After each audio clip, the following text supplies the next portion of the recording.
Assalamualaikum warahmatullahi wabarakatuh. Saya Nur Safia Alia binti Akamainus dari kelas DPM 3A.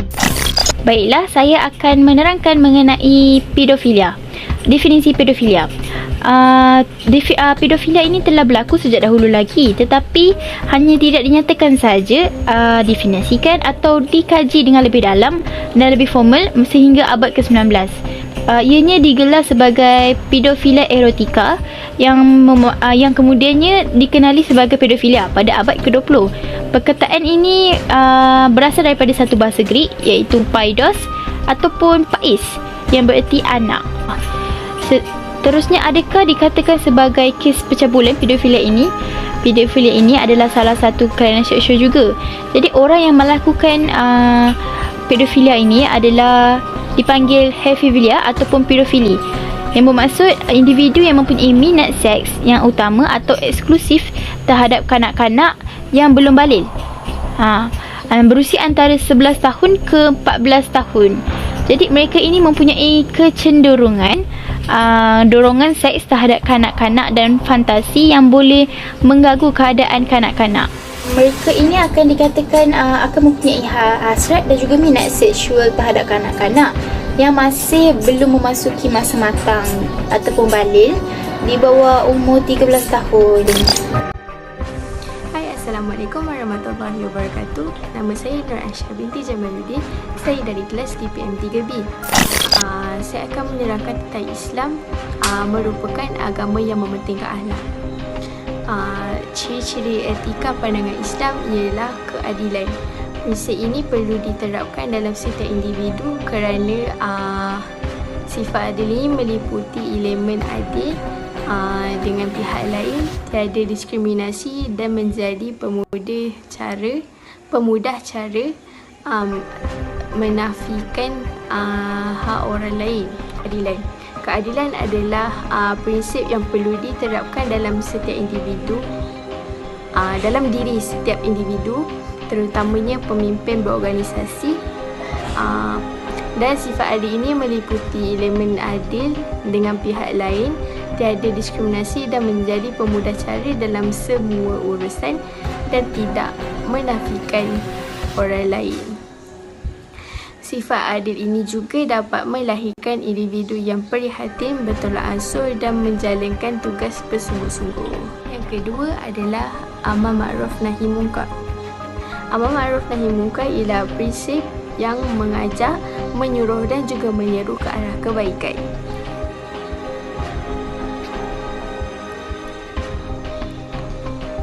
Ia juga dapat mencegah dan menghalang diri daripada melakukan perkara mungkar yang ditegah oleh agama. Sekiranya matlamat seseorang insan adalah untuk mendapatkan keredaan Allah dan kejayaan di dunia dan di akhirat. Amar ma'ruf nahi munkar sebenarnya adalah sebahagian daripada matlamat yang dipertanggungjawabkan oleh Allah SWT kepada semua hamba-Nya. Dengan amalan ini, pada hakikatnya boleh menghasilkan beberapa faedah pada diri kita. Dan yang ketiga adalah ihsan. Ihsan bermaksud menjaga hubungan yang baik dengan Allah yang memberi pedoman pada diri. Amal soleh dapat memberi nilai-nilai yang amanah, adil, jujur, ikhlas dan juga tulus. Untuk menjadikan ihsan adalah faktor utama yang memberi keberkatan di dalam sesebuah pengurusan. Islam menghubung produktiviti sebagai sumber awal yang mendapat pahala dan potensi sebagai sumber jihad yang memberi perubahan dalam sesebuah pengurusan. Assalamualaikum, saya Mastura binti Muhammad Arifin dari kelas DPM 3A. Saya diberikan tugasan untuk mengkaji tentang ciri-ciri seseorang pelaku pedofilia. Antara ciri-ciri pedofilia ialah memiliki obsesif yang tinggi. Obsesif yang dimiliki oleh pelaku pedofilia ini cenderung berlebihan. Maksudnya, pelaku pedofilia akan terus mengejar sasaran yang telah diawasi sehingga mendapatkan mangsa tersebut. Sekiranya belum mendapatkan sasaran tersebut, Pelaku pedofilia tidak pernah berhenti mengejarnya dengan melakukan pelbagai cara. Dalam pada itu, siapa pun kanak-kanak yang ada dalam pandangan pelaku, maka dia akan terus berusaha mendapatkannya sebagai korban. Hal ini akan dikatakan demikian kerana ketertarikan pelaku pedofilia memang tidak dapat diduga. Dia lebih fleksibel dalam mencari mangsa. Ketika mangsanya sudah ditentukan, dia akan berusaha untuk mendapatkannya dalam saat itu juga. Ciri seterusnya ialah introvert. Pelaku pedofilia memiliki sifat yang suka memendam rasa dan mempunyai fikiran sendiri serta tidak diutarakan kepada orang lain. Pelaku pedofilia memiliki ciri yang tertutup dan tidak bersosialisasi kepada masyarakat lain. Pelaku pedofilia mendekati kanak-kanak dengan cara halus. Hal ini kerana kanak-kanak tidak menyukai cara yang kasar. Mereka sangat membutuhkan belayan kasih sayang daripada orang yang lebih dewasa. Maka, perkara tersebut merupakan peluang bagi para pelaku pedofilia dalam menarik perhatian kanak-kanak. Dengan itu, cara yang halus tidak dapat diragui oleh masyarakat kerana dengan keteriannya yang pendiam menjadi majoriti masyarakat menganggap bahawa pelaku pedofilia merupakan seseorang yang baik. Para pedofilia juga akan bertukar agresif sekiranya sudah mendapat kanak-kanak yang telah diawasinya sebelum ini. Hal ini kerana pelaku pedofilia tidak mempunyai kematangan emosi yang baik dan cenderung untuk menyiksa kanak-kanak tersebut. Golongan pedofilia ini juga bijak menyamar menjadi seorang yang penyayang dan baik hati sehingga tidak dapat dicurigai oleh masyarakat sekeliling. Para pelaku ini seolah menyamar menjadi manusia yang baik agar dapat disenangi kanak-kanak, termasuk seseorang yang diperhatikannya. Pelaku pedofilia juga akan memberikan gula-gula atau hadiah kepada kanak-kanak tersebut agar mereka menjadi lebih rapat. Dan ciri terakhir ialah seseorang pedofilia sering memerhatikan masa-masanya, baik kanak-kanak, perempuan atau lelaki. Pelaku pedofilia akan mencari jalan untuk memerangkap kanak-kanak yang diawasi tersebut sehingga pelaku tersebut berpuas hati. Baiklah, saya akan menerangkan sebersikit tentang kesan pedofilia yang dihadapi oleh mangsa. Menurut sudut kajian, terdapat beberapa kesan yang boleh dikaitkan dengan gangguan seksual. Antaranya adalah kesan psikologi. Kesan psikologi ini ialah mangsa akan hilang motivasi diri. Sebagai contoh, kanak-kanak yang menjadi mangsa pedofilia ini yang dahulunya rajin bekerja dan hidupnya yang penuh harmoni akan hilang motivasi diri untuk berhadapan dengan masyarakat. Kemungkinan besar kanak-kanak tersebut juga akan mempunyai perasaan untuk membunuh diri dan mengasingkan diri serta suka berseorangan. Hal ini kerana mereka sering berfikiran berlebihan sehingga meresikokan diri. Erti kata lain, kanak-kanak ini mengalami kemurungan dan trauma untuk meneruskan kehidupan. Kesan seterusnya ialah mengenai emosi. Kanak-kanak yang menjadi mangsa pedofilia akan mempunyai tekanan emosi yang kuat sehingga mereka tidak dapat mengawal diri mereka untuk hidup dalam keadaan yang normal. Mangsa pedofilia ini juga akan berasa malu dan takut untuk berhadapan dengan masyarakat. Tambahan pula, sekiranya kanak-kanak tersebut ingin meluahkan kepada ibu bapa atau ahli keluarga mereka, namun apabila ahli keluarga mereka tidak percaya, hal ini akan memberikan kesan yang buruk pada emosi kanak-kanak tersebut dan boleh menjejaskan kehidupan mereka pada masa akan datang. Kesan seterusnya ialah kesan daripada segi fizikal. Sebagai sedia maklum, pelaku pedofilia ini dia seorang yang sangat beremosi dan agresif. Sekiranya masa tersebut melawan, maka pelaku pedofilia ini akan memukul atau mencederakan kanak-kanak itu sehingga boleh mengakibatkan kematian. Dalam pada itu, kesan yang selalu ketara ialah kesan lebam-lebam di bahagian badan, terutamanya di bahagian alat sulit mangsa akibat didera oleh pelaku pedofilia. seks pedofilia ini juga turut memberi kesan terhadap komunikasi kanak-kanak kerana mereka berasa takut untuk melakukan apa-apa sahaja atas sebab ketidakselesaan yang dihadapi oleh mangsa. Hal ini juga menjadikan mereka cenderung untuk berdiam diri sehingga sukar untuk didampingi masyarakat. Dalam pada itu, mangsa akan mengalami tekanan yang kuat dalam usia yang amat muda. Assalamualaikum warahmatullahi wabarakatuh. Saya Nur Sabina binti Abdul Jalil dari kelas DPM 3B akan menerangkan statistik kes yang dilaporkan mengenai gangguan seksual terhadap kanak-kanak serta undang-undang yang berkaitan dengan pedofilia. Seperti yang anda boleh lihat, berikut adalah statistik kepada kes yang dilaporkan sepanjang tahun 2018 hingga 2020, iaitu mengenai gangguan seksual terhadap kanak-kanak. Pada tahun 2018, sebanyak 591 kes telah dilaporkan. Pada tahun berikutnya, iaitu pada tahun 2019, sebanyak 730 kes. Dan terakhir sekali pada tahun 2020, sebanyak 993 kes telah dilaporkan. Di sini kita dapat lihat bahawa saban tahun, kes seperti ini kian meningkat. Bukan sedikit, tetapi peningkatan yang amat banyak dan lebih kurang 200 kes akan bertambah pada setiap tahun. Berdasarkan kajian kami, rakyat serta kerajaan haruslah bersama-sama membendung perkara ini berdasarkan statistik yang kita dapat lihat sebentar tadi. Pada tahun 2020, terdapat peningkatan sebanyak 261 kes.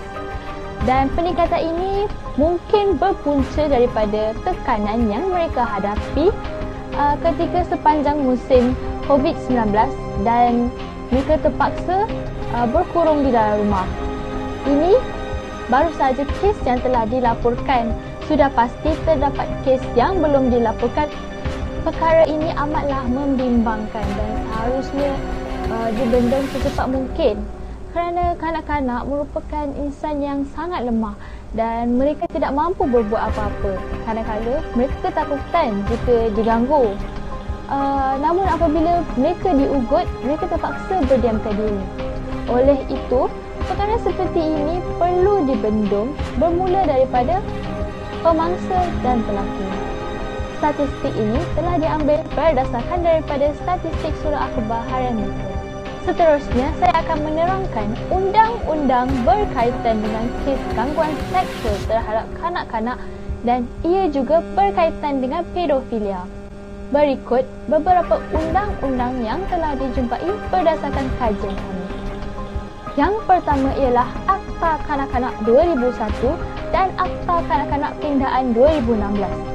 Akta ini telah bermula berkuat kuasa pada tahun 2001 dan ia telah menyatukan undang-undang berkaitan dengan pemeliharaan, perlindungan dan pemulihan. Ini bertujuan untuk menjaga kepentingan kanak-kanak yang menghadapi pelbagai risiko. Akta ini menggantikan Akta Mahkamah Juvana 1947, Akta Perlindungan Wanita dan Gadis 1973 dan juga Akta Perlindungan Kanak-Kanak 1991 yang kini telah dimansuhkan.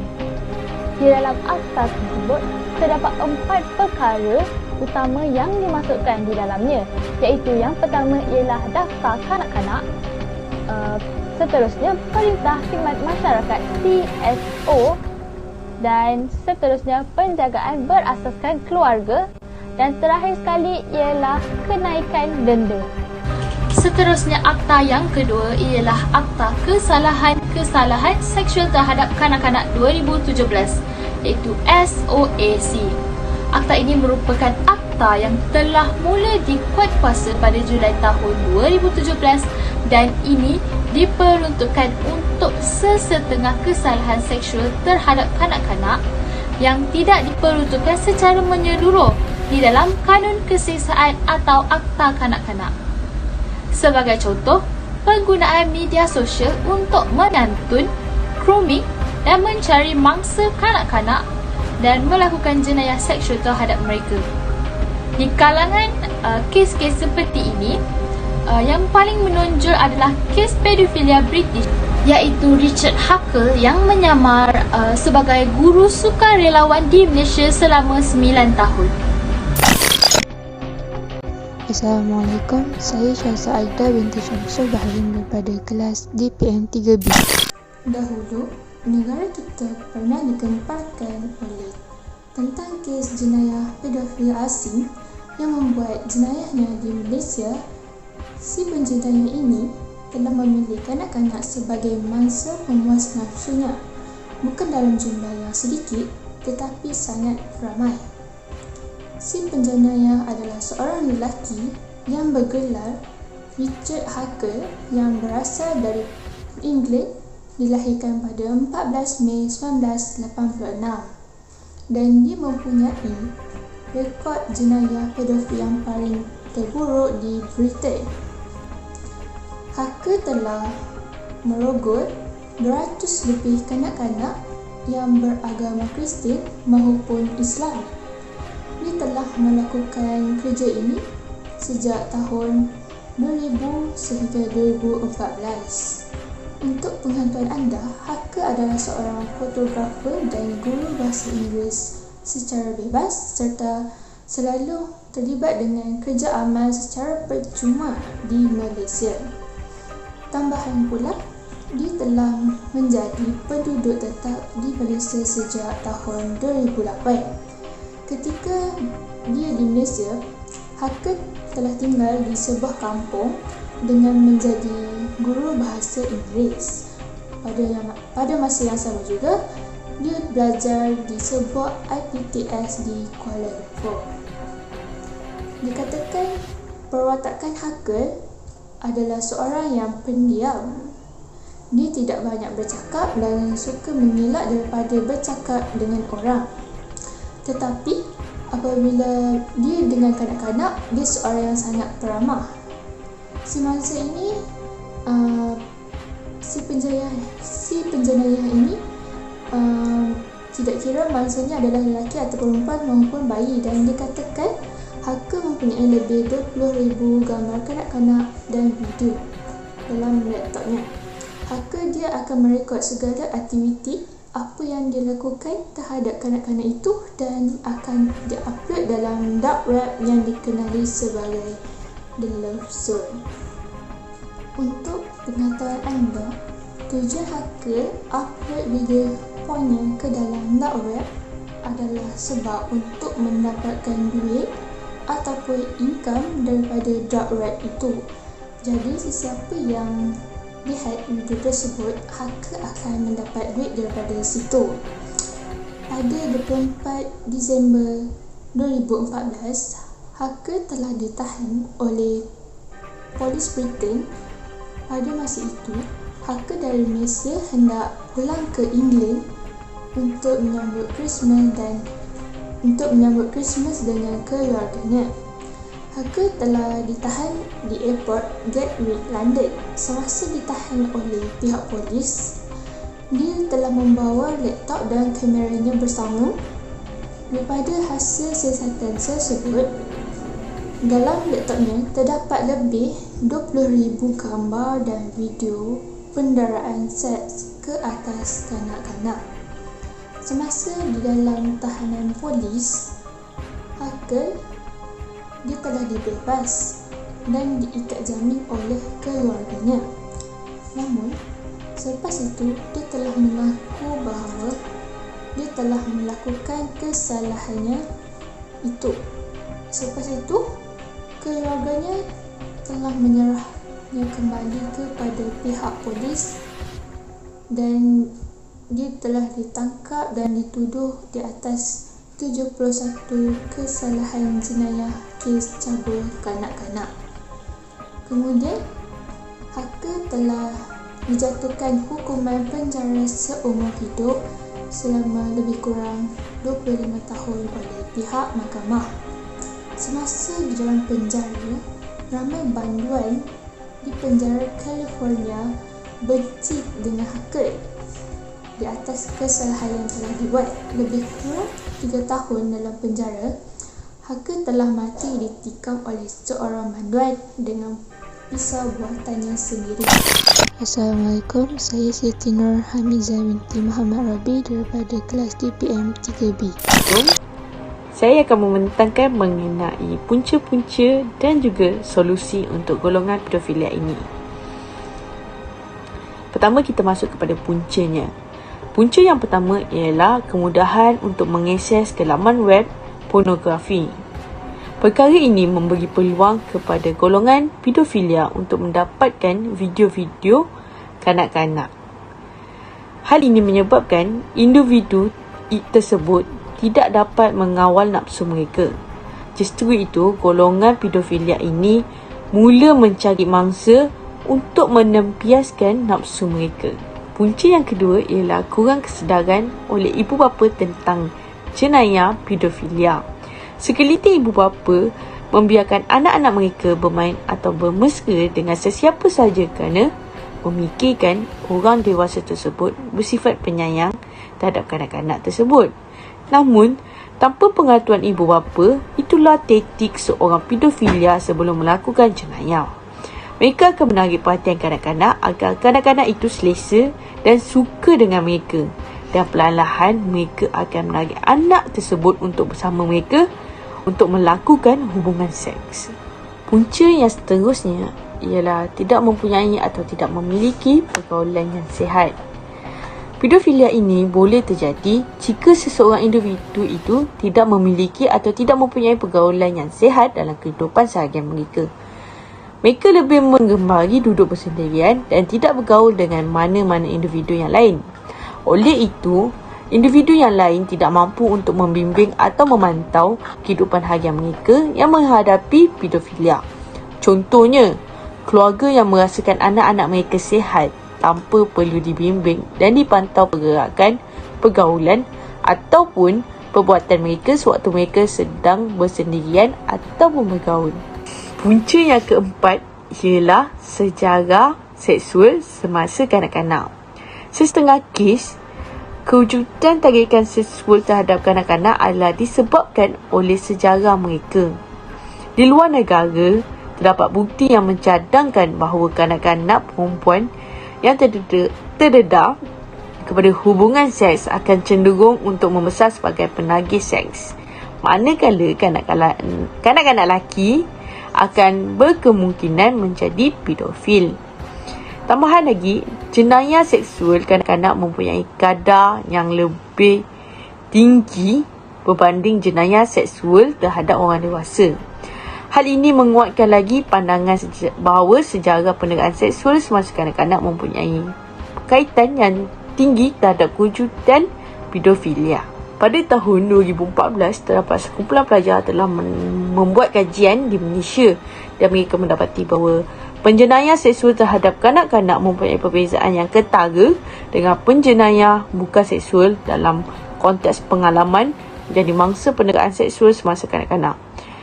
Pada pendapat mereka, kanak-kanak naif yang tidak menyedari diri mereka menjadi mangsa kepada orang yang mereka percayai seperti ibu, bapa atau ahli keluarga yang membuatkan mereka merasakan bahawa layanan tersebut menyeronokkan. Meskipun masyarakat menyangkakan bahawa kanak-kanak yang menjadi mangsa penderaan seksual akan mengalami trauma, tetapi sebenarnya sebaliknya, mangsa menjadi penagih seks ataupun pemangsa. Seterusnya ialah solusi dalam menangani pedofilia ini. Yang pertama ialah ibu bapa boleh mengajarkan anak-anak tentang asas pendidikan seks. Ibu bapa perlu memberi tahu kepada anak-anak tentang keburukan apa yang akan berlaku jika anak-anak terlibat atau menjadi salah seorang mangsa jenayah pedofilia ini. Ibu bapa juga boleh bekalkan anak-anak dengan alat-alat perlindungan diri jika mereka terlibat dalam situasi yang bahaya ataupun dalam keadaan yang cemas. Seterusnya, ibu bapa boleh membesarkan anak-anak dengan membiasakan mereka memakai pakaian yang sopan dan juga tertutup. Hal ini kerana dapat mengelakkan daripada anak-anak menjadi mangsa golongan pedofilia. Kerana golongan pedofilia ini mudah terangsang dengan kanak-kanak yang berpakaian seperti dewasa ataupun terbuka. Dan solusi yang ketiga ialah pihak bertanggungjawab untuk menggalakkan golongan pedofilia ini menerima rawatan bagi mengubati penyakit psikologi. Golongan pedofilia ini boleh menjalani sesi kaunseling tentang cara-cara untuk memanfaatkan masa atau diri dengan perkara-perkara yang berfaedah daripada berterusan terangsang dengan kanak-kanak yang kecil. Solusi yang terakhir ialah tubuhkan pasukan khas untuk tangani pedofilia. Tubuhkan pasukan petugas khas peringkat tertinggi untuk menangani jenayah penderaan seksual kanak-kanak di Malaysia. Kerajaan Malaysia perlulah menumbuhkan pasukan khas yang merangkumi Wakil Polis Diraja Malaysia, Perkhidmatan Cybersecurity Malaysia, Kementerian Pembangunan Wanita, Keluarga dan Masyarakat, agensi-agensi kerajaan berkaitan serta badan-badan bukan kerajaan iaitu NGO. Pasukan petugas khas itu perlu bekerjasama rapat dengan negara luar memandangkan jenayah pedofilia ini bukan hanya di Malaysia tetapi kini merentas sepadan ke seluruh pelosok dunia melalui internet dan berbagai bentuk teknologi maklumat masa kini. Kerajaan juga harus bertindak pantas dalam mengesan kegiatan pelaku pedofilia dan haruslah percaya kerjasama rapat dengan pihak kuasa luar negara amat penting terutamanya dalam usaha mengesan jenayah seumpama itu yang banyak berlaku dan meluas dalam dunia cyber yang sukar dikesan. Dengan cara itu, kita dapat mengenal pasti mangsa dan keluarga yang terlibat dengan lebih cepat dan dapat segera menyediakan pelbagai bantuan sewajarnya serta menawarkan khidmat kaunseling untuk mangsa, terutamanya dalam menangani trauma berikutan kejadian itu. Seterusnya adalah pandangan agama. Yang pertama adalah Islam. Mereka berpandangan hukum ini adalah haram. Dalil Al-Quran ini menyebut, wahai orang yang beriman, perihalilah dirimu dan keluargamu daripada api neraka yang bahan bakarnya ialah manusia dan batu. Hadis daripada Ibnu Abbas radhiyallahu anhu, Rasulullah SAW berbicara kepada manusia pada hari raya Korban. Wahai manusia, hari apakah ini? Mereka menjawab, hari haram. Lalu baginda bertanya lagi, negeri manakah ini? Mereka menjawab, tanah haram. Lalu baginda bertanya lagi, bulan apakah ini? Dan mereka menjawab, bulan haram. Lalu baginda bersabda, sesungguhnya darah, harta dan maruah kalian haram bagi kalian seperti keharaman hari ini di negara ini dan bulan ini. Assalamualaikum warahmatullahi wabarakatuh. Nama saya Muhammad Nur Helmi bin Muhammad Rabi dari kelas DPM 3A. Assalamualaikum warahmatullahi wabarakatuh. Hari ini saya akan menerangkan fatwa-fatwa mengenai pedofilia. Okey. Jenayah. Okey. Jenayah seksual kanak-kanak atau pedofilia mula dipandang serius setelah berlaku, dan isu ini adalah kes pertama pedofilia terbesar yang berlaku di Malaysia. Okey, mengikut hujah ilmuwan Islam Imam Al-Ghazali, segala hukum hakam di dalam syariat Islam memiliki 5 prinsip, iaitu menjaga agama, menjaga jiwa, maruah, akal dan harta. Oleh hal demikian, kelima-lima prinsip ini dikenali sebagai maqasid syariah atau boleh disebut sebagai falsafah syariat Islam. Namun begitu, pedofilia pula bermaksud sebuah gangguan psikologi yang mana individu dewasa atau remaja tertarik secara seksual kepada kanak-kanak yang belum balik.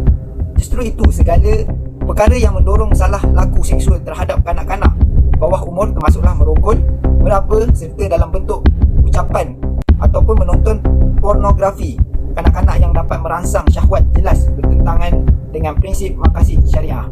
Okey, perkara ini telah melanggar prinsip maqasid syariah, terutamanya menjaga jiwa dan maruah. Disebabkan itu, syariat Islam dengan tegas melarang perbuatan tersebut dan berdosa besar apabila melakukan sedemikian kerana ia berkait dengan maruah dan kehormatan sama ada bagi dewasa maupun kanak-kanak. Okey, seterusnya, pensyarah kuliah ilmu bertaraskan wahyu dan sains kemanusiaan Universiti Islam Antarabangsa Malaysia iaitu UIAM menyatakan bahawa syariat Islam mengatur segala aspek dalam kehidupan manusia termasuklah dalam permasalahan syahwat manusia. Oleh hal demikian, isu golongan pedofilia juga perlu diambil berat untuk mencegah kanak-kanak daripada menjadi mangsa keadaan. Keadaan ini juga dinyatakan seandainya memandangkan kanak-kanak dapat merangsangkan nafsu, maka tundukkan pandangan adalah jalan awal untuk mencegah diri dari mendorong ke arah perbuatan songsang tersebut. Okey, konteks pencegahan ditekankan oleh Allah SWT dengan kalimat janganlah kalian mendekati zina. Okey, selain itu fatwa jelas menyatakan bahawa pelaku pedofilia terkeluar daripada moral manusia yang sihat. Oleh hal demikian, dengan meningkatkan pendidikan mengenai falsafah hidup yang sebenar mengikut syariat Islam amatlah dititikberatkan agar seseorang individu itu dapat bermuhasabah, terutama jika berasakan kelainan dalam tabiat dirinya. Dengan itu, seseorang perlu mengetahui tentang kelainannya sekiranya perkara itu mendatangkan kemudaratan dan harus dilawan, bukannya dilayan, kerana konsep agama Islam itu sendiri memerintahkan setiap umat manusia taat kepada Allah SWT dengan meninggalkan segala larangannya. Okey, pada masa setiap umat Islam, terutama ibu bapa, perlu sedar mereka mempunyai tanggungjawab cukup besar untuk memastikan anak tidak terjebak maupun menjadi mangsa kepada perbuatan keji pelaku pedofilia tersebut. Okey, sebagai firman Allah SWT yang bermaksud, wahai orang-orang beriman, peliharalah dirimu dan keluargamu daripada api neraka yang bahan bakarnya ialah manusia dan batu. Al-Tahrim ayat 6. Ayat ini secara tegas memerintahkan kepada umat Islam untuk menjaga diri dan keluarga daripada kemungkaran yang mungkin menjadi asbab terhubannya kita ke dalam api neraka. Oleh itu, semua ketua keluarga wajib mengawasi anak-anak selain tidak boleh mengambil mudah sehingga melepaskan mereka kepada orang yang tidak dikenali dan diragui dan boleh dipercayai. Okey, dalam pada itu, semua pihak atasan juga perlu bekerjasama untuk membenteras pelaku jenayah pedofilia ini. Okey, kerajaan perlu melihat secara serius terutama berkaitan hukum hakam yang diberikan kepada golongan pedofilia. Berkaitan hukuman yang diberikan kepada golongan pedofilia, ia mestilah setimpal dengan kesan dan bahaya perbuatan jenayah tersebut sehingga mereka takut untuk melakukannya. Justru bagi menjaga keamanan negara daripada berlakunya penindasan, penganiayaan dan salah laku seksual kanak-kanak, kerajaan perlu melindungi kebajikan mereka sebagaimana dikehendaki dalam ajaran Islam. Bukan sahaja kes pedofilia, tetapi kanak-kanak turut terdedah dengan pelbagai jenayah lain, termasuklah penculikan dan pemerdagangan manusia. Dalam sebuah hadis, riwayat Imam Ahmad mengatakan, meninggalkan tanggungjawab kepada kanak-kanak adalah dosa besar, apatah lagi jika ia sampai kepada tahap membahayakan keselamatan dan nyawa mereka sehingga terdedah kepada jenayah sedemikian. Penyataan ini adalah ayat yang menerangkan haramnya mahram berdasarkan nasab, iaitu keturunan, dan hal-hal yang mengikutinya berupa persusuan dan kemertuaan. Diharamkan atasmu mengahwini ibumu, anak-anakmu yang perempuan, saudara-saudaramu yang perempuan. Ayat Al-Quran di atas mengharamkan perbuatan sumbang mahram bagi menjaga permasalahan institusi keluarga, nasab dan keturunan. Okey, Islam amat menitikberatkan perkara-perkara berkaitan kesalahan seksual kerana ia memberikan kesan kepada 5 tujuan utama hukuman Islam, iaitu menjaga agama, nyawa serta maruah diri, harta benda, akal dan keturunan. Oleh itu, program pendidikan seks perlu dilaksanakan di sekolah secara seragam, di samping perlunya memahami bahawa pendidikan seksual bukan untuk menggalakkan lebih banyak aktiviti seksual, namun untuk memberi pendidikan awal mengenai salah laku seksual kepada kanak-kanak itu sendiri, agar mereka dapat menjaga keselamatan diri mereka, menerangkan cara-cara mengatasi pedofilia. Okey, dalam mengatasi isu pedofilia ini seperti penyakit dan kecelaruan yang lain, perubatan masa kini tidak menjanjikan kesembuhan sepenuhnya kepada pelaku pedofilia. Keinginan seksual yang ada pada pelaku pedofilia tidak akan dapat dibuang secara kekal, malah mengimplementasikan semula kecenderungan seksual pelaku pedofilia ini juga amat sukar untuk dilakukan. Di Malaysia umpamanya, strategi yang hanya digunakan adalah dengan menggunakan undang-undang untuk menghukum salah pelaku pedofilia. Rawatan, kaunseling serta psikoterapi dan pendidikan merupakan strategi yang berkesan untuk mengatasi masalah pedofilia. Strategi yang lain turut memainkan peranan dalam membantu mengurangkan masalah, iaitu dengan menguatkuasakan undang-undang, rawatan perubatan dan polisi kerajaan. Okey, golongan pedofilia seharusnya dirujuk kepada pakar psikologi bagi tujuan kaunseling dan juga psikoterapi. Sesi terapi yang khusus boleh membantu pedofilia untuk menahan dan mengawal diri daripada melakukan sesuatu untuk memenuhi tuntutan nafsu mereka. Ahli psikologi sosial Dr. Kamal Kenny berkata, terapi tingkah laku kognitif (CBT) merupakan antara terapi yang berkesan untuk membantu pedofilia.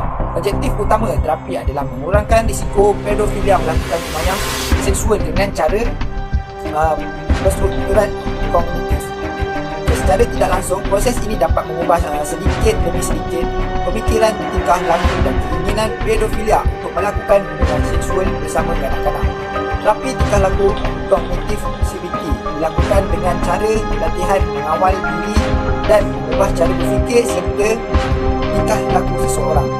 Ia juga digunakan untuk memperbaiki kompetensi sosial pedofilia sebagai contoh, dengan cara mengurus keadaan emosi yang negatif dan juga menyelesaikan masalah. Rawatan, kaunseling dan terapi biasanya mengambil masa dalam tempoh 1 hingga 2 tahun kerana terapi hanya dibuat seminggu sekali. Ianya boleh dilakukan secara individu maupun berkelompok.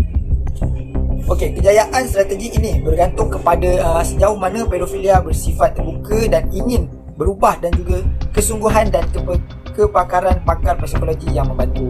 Okay, cara mengatasi yang seterusnya adalah dengan memberi pendidikan kepada semua lapisan masyarakat. Semua lapisan masyarakat akan wujudnya gangguan mental pedofilia. Walaupun kadar pesalah laku pedofilia yang dikesan dan ditangkap adalah sangat sikit, namun harus diingatkan masih ada golongan pedofilia yang mungkin mendiamkan diri. Untuk mengesan golongan ini bukanlah mudah dan pelaku pedofilia yang nekat melakukan jenayah seksual terhadap kanak-kanak biasanya bersikap manipulatif dan memperdayakan orang lain. Dengan kecanggihan internet sekarang, kanak-kanak mudah untuk dimanipulasi. Oleh itu, ibu bapa, masyarakat, pihak berkuasa, media massa dan juga badan bukan kerajaan atau NGO haruslah mempunyai ilmu akan isu pedofilia ini. Media massa memainkan peranan yang amat besar dalam memberi pendedahan akan isu pedofilia kerana ianya mempunyai pengaruhi sikap dan tingkah laku masyarakat. Selain daripada itu, kempen dan bentuk pendidikan yang lain juga boleh digunakan untuk meningkatkan kesedaran akan isu pedofilia. Susulan kes pesalah laku pedofilia, Richard Heckel juga LPPKM dan Jabatan Kebajikan Masyarakat ini bekerjasama mengubah prosedur operasi standard SOP sebagai memberi pendedahan kepada masyarakat mengenai isu pedofilia ini. Apa yang paling penting adalah kemahiran keibubapaan mengenai keselamatan kanak-kanak juga wajar ada. Okay. Kanak-kanak tidak seharusnya dibiarkan bersendirian dengan pelaku pedofilia. Selain itu juga adalah wajar golongan pedofilia didedahkan dengan pendidikan agama yang mana ianya dapat menanamkan akidah dan kefahaman yang mantap terhadap agama. Peranan undang-undang juga amat penting dalam memastikan bahawa isu pedofilia ini tidak menjadi masalah besar. Di Akta Kanak-Kanak 2001 telah ditambah baik kepada Akta Kanak-Kanak Pindaan 2016 dengan mengambil kira isu-isu semasa berkaitan kanak-kanak seperti pedofilia. Hukuman yang dahulunya 10 tahun dinaikkan kepada 20 tahun bagi kesalahan mendera kanak-kanak. Walau bagaimanapun, undang-undang ketat belum cukup untuk memerangi pedofilia. Dalam keadaan pesalah laku, pedofilia yang telah dibebaskan tidak ada kepastian bahawa mereka tidak akan melakukan kesalahan yang sama ataupun relapsi akan berlaku. Malaysia tidak mempunyai satu sistem pemantauan yang dapat memantau pergerakan pedofilia. Okey, yang gerakan pedofilia yang telah dibebaskan dari penjara. Oleh itu, kebaran kalian berlakunya jenayah ini adalah tinggi. Selain daripada itu juga golongan pedofilia yang nekat mempunyai cara yang pelbagai untuk mendekati mangsa Istilah groomer atau pemangsa seksual yang menggunakan aplikasi teknologi untuk mencari mangsa semakin berleluasa. Undang-undang di Malaysia tidak menyentuh akan masalah laku ini dan sehingga sekarang belum ada undang-undang yang jelas untuk mencegah seksual kanak-kanak. Ringkasnya, strategi penguatkuasa undang-undang adalah baik, namun ketiadaan undang-undang yang menghukum mereka ini menyebabkan Malaysia masih dibelenggu dengan isu pedofilia. Okey, cara mengatasi isu pedofilia yang seterusnya adalah dengan menggunakan perubatan dengan cara membangkitkan keinginan seksual golongan pedofilia. 3 jenis perubatan yang biasanya digunakan untuk merawat pedofilia adalah menggunakan hormon wanita seperti progesteron, penggunaan dadah seperti sertraline dan juga anti-androgens. Anti-androgens digunakan untuk mengganggu aktiviti testosteron sebagai contoh seproteron terapi. Hormon dengan menggunakan lupron juga terbukti mampu bertahan lama dalam mengurangkan libido pelaku pedofilia. Selain daripada itu, pembedahan testosteron juga dianggap sebagai rawatan bagi pesalah laku pedofilia yang berulang kali ditangkap di beberapa buah negara. Walau bagaimanapun, penggunaan ubat-ubatan ini memberi kesan sampingan seperti pertambahan berat badan, terbentuknya payudara, kerosakan hati dan osteoporosis. Tambahan pula, penggunaan ubat-ubatan ini adalah mesti mendapat persetujuan daripada golongan pedofilia itu sendiri. Ini bermaksud pedofilia rela untuk mengambil ubat. Sekiranya pedofilia tidak memberi persetujuan untuk mengambil ubat, mereka tidak boleh dipaksa kerana ianya akan melanggar hak golongan pedofilia. Ini ubat anti keburungan dan juga rawatan bagi obsessive compulsive disorder OCD juga memainkan peranan dalam menguruskan pedofilia. Walaupun penggunaan perubatan ini adalah yang memberi kesan negatif, namun ternyata perubatan dalam mengurangkan hormon testosteron berkesan dalam membangkitkan keinginan seksual pedofilia. Sekian, terima kasih. Jadi, saya akan terangkan secara kesimpulannya. Kesimpulannya, istilah pedofilia ini bukan sahaja digunakan bagi mendefinisikan tarikan atau rangsangan seksual terhadap kanak-kanak. Pedofilia juga sering digunakan dalam penguatkuasaan perundangan untuk merujuk kepada pelaku seksual terhadap mangsa bawah umur. Pedofilia merupakan satu kegiatan jenayah yang boleh dihukum serta dipenjara di bawah Undang-Undang Kerajaan Malaysia. Namun, menurut Seto 2009, tiada kajian atau bukti yang membuktikan bahawa pedofilia ini boleh diubah. Sebaliknya, intervensi yang dibentuk adalah untuk meningkatkan kawalan terhadap rangsangan seksual, mengurangkan keinginan seks atau kemahiran pengurusan diri kepada individu yang bermotivasi untuk mengelakkan tindakan terhadap tarikan seksual mereka. Program pendidikan seks perlu dilaksanakan di sekolah secara seragam dan perlunya memahami bahawa pendidikan seksual bukan untuk menggalakkan lebih banyak aktiviti seksual, namun untuk memberikan pendedahan awal mengenai salah satu laku seksual kepada kanak-kanak itu sendiri agar mereka dapat menjaga keselamatan diri mereka.